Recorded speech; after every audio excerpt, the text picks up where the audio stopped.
Already నేను short వీడియోలో mention చేశాను కదా! 2 మెయిన్ ఇంగ్రీడియెంట్స్ వల్ల మనకు చిట్టి చెక్కలనేవి చాలా టేస్టీగా వస్తాయని. సో, అవేంటో నేను ఈ వీడియోలో చెప్తాను. దానికోసం ముందుగా అయితే ఒక 4 టేబుల్ స్పూన్ల పల్లీలని మంచిగా వేయించుకొని, పొట్టు తీసుకొని కోర్స్‌గా గ్రైండ్ చేసుకోవాలి. ఇప్పుడు ఒక బౌల్‌లో 2 కప్పుల బియ్యపిండి, అలాగే 1 టేబుల్ స్పూన్ జీలకర్ర, 3 టేబుల్ స్పూన్ నువ్వులు, అలాగే మనం కోర్స్‌గా గ్రైండ్ చేసుకున్న పచ్చిమిర్చి అండ్ అల్లం ఉంటుంది కదా! ఆ పేస్ట్‌ని ఇందులో యాడ్ చేసుకోవాలి. నాకైతే ఇక్కడ ఒక 10 పచ్చిమిర్చి, అలాగే ఒక చిన్న అల్లం ముక్క తీసుకొని గ్రైండ్ చేసుకున్నాను. ఇంకా మనం కోర్స్‌గా గ్రైండ్ చేసుకున్న పల్లీలు ఉన్నాయి కదా! ఆ పల్లీలను కూడా ఇందులో యాడ్ చేసుకోవాలి. అలాగే ఇందులో ఇంకా శనగపప్పు ఉంటుంది కదా! దాన్ని ఒక హాఫ్ అన్ అవర్ ముందే నానబెట్టుకొని మంచిగా నానుతాయి కదా! ఆ నానిన శనగపప్పుని ఇంకా ఇక్కడైతే 4 టేబుల్ స్పూన్ శనగపప్పుని యాడ్ చేశాను. అలాగే టేస్ట్‌కి సరిపడా సాల్ట్‌ని యాడ్ చేసి బాగా మిక్స్ చేసుకోవాలనమాట. ఇప్పుడు ఫైనల్‌గా నేను మెయిన్ ఇంగ్రీడియెంట్ అని చెప్పాను కదా! అది one of the main ingredient is butter అండి. బటర్ వల్ల మనకు చాలా టేస్టీగా వస్తాయి. ఇక్కడ బటర్ లేకపోతే మీరు నెయ్యి అయినా యూజ్ చేసుకోవచ్చు.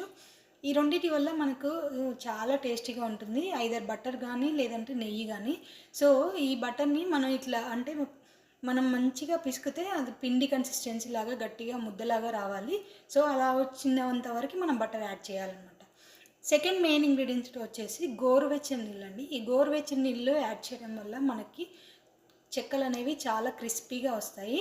సో, ఇవ్వండి మెయిన్ ఇంగ్రీడియెంట్స్ వచ్చేసి ఒకటి బటర్, ఇంకొకటి వేడి నీళ్ళు. అవి యాడ్ చేసి నేను వీడియోలో చూపిస్తున్న విధంగా పిండినైతే మిక్స్ చేసుకోవాలి.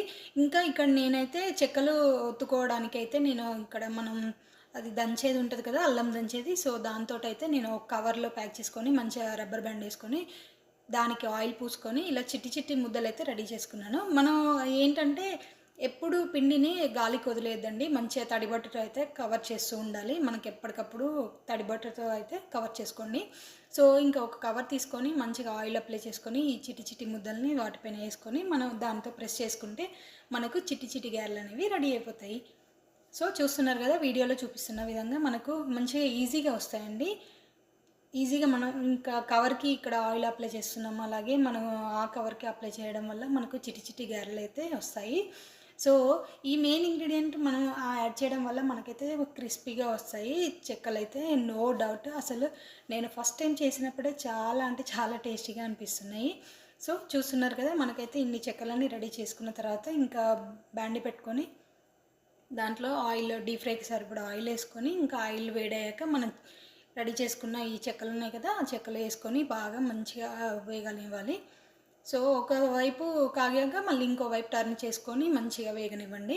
సో, మనకు లైట్ గోల్డెన్ కలర్ వస్తాయి కదా! ఆ లైట్ గోల్డెన్ కలర్ రాగానే మనం తీసేయాలండి. ఎక్కువగా వేయిస్తే మళ్ళీ మాడిపోతాయి. సో, అందుకని అలా లైట్ గోల్డెన్ కలర్ వచ్చేంత వరకు ఉంచాలి. సో, ఇంకా నేను ప్రాసెస్ చేస్తుంటే మా హస్బెండ్ కూడా నాకైతే హెల్ప్ చేశారు. ఎంతైనా ఇక్కడ ఉన్నప్పుడు ఇద్దరే ఒకరికొకరు హెల్ప్ చేసుకుంటేనే కదండీ ఏదైనా పని అయ్యేది. మీరేమంటారు? కామెంట్ చేయండి. సో, చూసారు కదా! ఫైనల్‌గా నాకైతే చెక్కలు ఇలా ఇంత బాగా వచ్చాయి. ఒక్కటి గుర్తుపెట్టుకొని మనకు చెక్కలు ఇట్లా బబుల్స్ లాగా వస్తే చాలా టేస్టీగా అండ్ క్రిస్పీగా ఉంటాయి. సో, నేనైతే క్రష్ చేసి కూడా చూపించా కదా! చెక్కలు అంత క్రిస్పీగా వచ్చాయి. సో, తప్పకుండా మీరు కూడా ట్రై చేయండి.